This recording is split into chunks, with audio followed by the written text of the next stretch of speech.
लक्ष्मी देवी कहउछन्ति प्रभु मुख चाहि सावधान होई शुण ब्रह्मांड गोसाई मोर तुले आओ जेउ भारी जानिब एई सबु अलंकार ताहाकु जे देव मोहि जाउअछि हीन रक्षित होई मोह अभिशाप घेन प्रभु भावग्राही सत्य जेबे चंद्र सूर्य हंती आत जात तुम्भंकु अनन मिणु आहे जगन्नाथ 12 वर्ष जाए तुम्हें दरिद्र होइब अन्न वस्त्र जल जे तुम्भंकु न मिलिब मोहि चंडालुणी जेबे टेकी देवी अन्न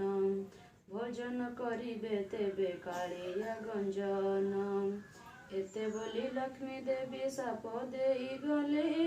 देउल बाहर होई केते दूर गले एहा देखी दासी माने संगे गोड़ावंती दासी को अनाए लक्ष्मी देवी बोलुछंती मुहि जाउअछि हीन अलक्षणी होई मोर पछे तुम्भे माने आसुछ कि पाई एहीपरि होई जेबे बीता घर जीवी 4 दिन मात्र तही रही न पारिबी जगन्नाथ प्राय बंधु पिता घर जीवे तांकु देखी पिता मते समर्पण देबे साप देवा फल मो होइब कारण दरिद्र न होइबे प्रभु देव भगवान एते बोली लक्ष्मी देवी मने चिंता कले विश्वकर्मा को जे माई मने सुमरिले वैकुंठपुर रे विश्वकर्मा करहिथिला स्मरण मात्र के लक्ष्मी छमोरे मिलिला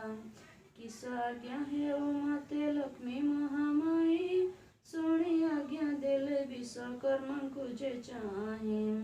चंडालुणी अपवादे प्रभु देले घोड़ाई पागरी बुकी खंडिए कुड़िया तुली दे आज्ञा मात्रे विश्वकर्मा बेगे चली गले 3 कोश प्रमाणे उवास तोड़िले सुवर्ण कांथ मान सबु घर कले हीरा नीला माणिक्य दित ही खंजाइले गंठी तले अनेक मुकुता लगाइले प्रबल स्तंभ मान तहिरे रचिले पूरा देखी कमलिनी संतुष्ट होइले विश्वकर्मा को बहुत प्रशंसा जे कले वैकुंठपुर को विश्वकर्मा चली गले अष्टवेताल को डाकी देवी आज्ञा देले अष्टवेताल रे तुम्भे मंत करीब प्रथमे रोषई शाले जाई न पशिब 60 पौटी भोग भुंजीब जे तही तोर पोटी व्यंजन खाइब हर्ष होई शाग मुग मधु रुचि तिक्त खारी खंचिराई आंबिळ खाइब खंडा साकर मिसाई अमृत मूल ही मान भोजन करिब हांडी मान नहीं एक ठारे कचाड़ीब तहु जाइन भंडार मध्यरे पशिब 52 कोटी भंडार बहिण आनिब काणी कौड़ी कड़ा कर द्रव्य न रखिब सबु बही आनी मोर पासे समर्पिब बेताल बोइले महालक्ष्मी मुख चाहि केमंत करिण तहु आनिबु बुहाई जगन्नाथ महाप्रभु तहु चेइथिबे आंबंकु देखिण काले पराभव देवे शुणी कमलिनी निद्रावती किराइले भवन बोल कर बोलिण बोइले रामकृष्ण नयन रे निद्रा जे घारिबु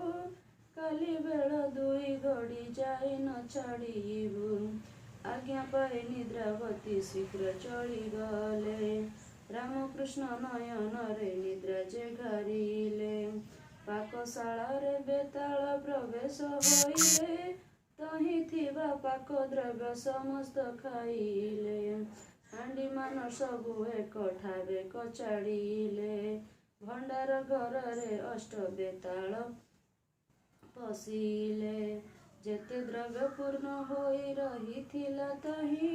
52 कोटी भंडार आनिले बुहाई रात्र 16 घटी जाए बेताल चेतही कुलार छाचुणी जाक सबु नेले बोही देखी करी महालक्ष्मी संतुष्ट होइले तुम्हें आजी पुत्र कण करी लगइले प्रशंसा करिण माए बचन जे कही सबु द्रव्य आनिल त रत्न खट नाही 5 लक्ष मूल्य से ही खटत हटाई जाओ रे बेताल एबे खट आण बही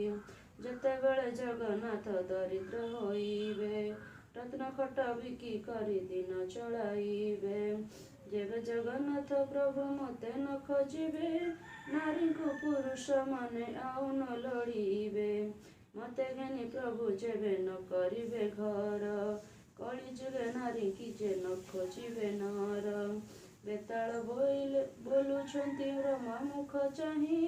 रत्न खटे शोइछंती दुई गोटी भाई कोटि सिंह पराक्रम प्रभु बलराम पुणी तही शोइछंती कालिया गंजन 7 गोटी पर्वतरु अटई जगरु नाम बही अछंती अचल महामेरु महालक्ष्मी बहिले रे मत करिब दौड़िया खट 1 कोटी कोटी जे आनिब रामकृष्ण दुही पूजे गोड़ाइण देव शोइबार रत्न खट बहिण आनिब ଏହା ଶୁଣି ବେତାଳ ଯେ ଶୀଘ୍ର ଚଳିଗଲେ ରତ୍ନ ଖଟ ପାଶେ ଦୌଡ଼ିଆ ଖଟ ଦେଲେ ବଳରାମଙ୍କୁ ପ୍ରଥମେ ଧୋଇଲେ କଜାଇ ଦୌଡ଼ିଆ ଖଟ କଜେ ଦେଲେ ଗୌଡ଼ାଇ ଏ ଉତାରୁ ଜଗନ୍ନାଥ ପ୍ରଭୁଙ୍କୁ ଧଇଲେ ଦୌଡ଼ିଆ ଖଟ ଉପରକୁ ଗଡ଼ାଇଲେ ଶୋଇବାର ରତ୍ନ ଖଟ ଆଣିଲେ କବହି ମହାଲକ୍ଷ୍ମୀ ଆଗେ ଦେଲେ ଆନନ୍ଦରେ ନେଇ ଶୋଇବାର ରତ୍ନ ଖଟ ବଳରାମ ପିନ୍ଧିବାର ପାଟ ବହି ନେଲେ ଜଗନ୍ନାଥ ପିନ୍ଧିବାର ନେତ ଘେନି ଗଲେ ଦେଖିକରି ମହାଲକ୍ଷ୍ମୀ ସନ୍ତୁଷ୍ଟ ହୋଇଲେ ଅଷ୍ଟ ବେତାଳଙ୍କୁ ବର ଯାଚିଣ ଯେ ଦେଲେ ଆରେ ଅଷ୍ଟ ବେତାଳରେ ଏମନ୍ତ କରିବ ବୈକୁଣ୍ଠପୁରରେ ଯାଇ ସୁଖରେ ରହିବ आज्ञा पाइण बेताल गण बेगे गले वैकुंठपुरे जाई प्रवेश होइले महालक्ष्मी तहु ए कथा विचारिले सरस्वती देवी को जे हृदय सुमरिले बोइले ग सरस्वती एमंत करिब राज राज होई घरे घरे बुलुथिब सर्वद्वारे जगन्नाथ बुले बेटी जाई सर्वकंठे सरस्वती विजय कर तुही अन्न पानी केही तांकु किछि ही न देबे एते दुख पाइले से मते सुमरिबे आरामदायिनी रात्र सुखरे पाइला दिन 2 गोटी करे निद्रा जे भांगिला बलराम कहुछंती सुण रे कन्हाई गहळ चहळ आज किछि शुभ नाही मोदी रथ पंडा रथ तुंड शुभ नाही दासी परिवारी जे परिचा गले काहीं श्रीमुख पाखाळिबाकु जल न मिळाई कि बुद्धि करिबा एबे कहरे कनाई जगन्नाथ कहुछंती सुण ज्येष्ठ भाई लक्ष्मी छाड़ी गलारु जे एमंत हुई बलराम कहुछंती सुण रे कन्हाई भाज छार एमंत को कहुअछु तुही काहार बारी जा जेबे ऋषि हजि जाए तार गृहस्थ भात रांधिण न खाए भंडार घर को विजे कले 2 भाई भंडार देखिले किछि पदार्थ जे नाही बलराम कहुछंती काहि किस हेला 52 कोटी भंडार के घेनिण गला लखे जीव खाइले बहिले न सराई क्षणक भितर किए घेनि गला बही सुवर्ण मुंदिए बलराम जे पाइले 7 गोटी गंठी देई कानी रे बांधिले जगन्नाथ कहती जे कि पाइल भाई ବଳରାମ କହୁଛନ୍ତି ଧନ ପାଇଲଇ। ଜଗନ୍ନାଥ କହୁଛନ୍ତି ବଳରାମ ଭାଇ, ବେଙ୍ଗି ପିତ୍ତଳ ଖଣ୍ଡକ ରଖ କାହିଁ ପାଇଁ। ବଳରାମ କହୁଛନ୍ତି କି କଥା ଘଟିଲା, ପାଇଥିବା ସ୍ୱର୍ଣ୍ଣ ବେଙ୍ଗି ପିତ୍ତଳ ହୋଇଲା। ସୁଧ ସୁବର୍ଣ୍ଣରୁ ଯେଉଁ ଧନ ହୋଇଥିଲା, କାଣି କଉଡ଼ି କଡ଼ାକ ସମାନ ସମାନ ରହିଲା। ସେଠାରୁ ବାହାରି ଗଲେ ଦୁଇ ଗୋଟି ଭାଇ, ପାକଶାଳ ଦୁଆର ଯେ ପ୍ରବେଶିଲେ ଯାଇ। ବଳରାମ ଠିଆ ହେଲେ ଦୁଆର ମୁହଁକୁ, ଜଗନ୍ନାଥ ପଶିଗଲେ ରୋଷେଇ ଘରକୁ। ଦେହରେ ଲାଗିଲା କଳା, ମୁହଁରେ ଲାଗିଲା କଳା, ଶ୍ରୀମୁଖ ଗୋଟେ କଛଟକି ଦିଶିଲା। ବଳରାମ କହୁଛନ୍ତି ଶୁଣ ଜଗନ୍ନାଥ, ବଡ଼ଖିଆ ବୋଲି ତତେ କହନ୍ତି ଜଗତ। ମତେ ଅନ୍ନ ନ ଦେଇଣ ସବୁ ଖାଉ ତୁହି। ଜଗନ୍ନାଥ କହୁଛନ୍ତି ଶୁଣ ଜ୍ୟେଷ୍ଠ ଭାଇ, ଅନ୍ନ କାହିଁ ମିଳିବ ଯେ ଚୁଲି ସୁଦ୍ଧା ନାହିଁ। ନ ବୁଝିବା ପରି କିମ୍ବା କହୁଛ ଗୋସାଇ। ସେଠାରୁ ଯାଇ ଦେଖିଲେ ଧାନର ମରାଇ, ଲକ୍ଷ ଲକ୍ଷ ଭରଣ ଯେ ଧାନ ତହି ନାହିଁ।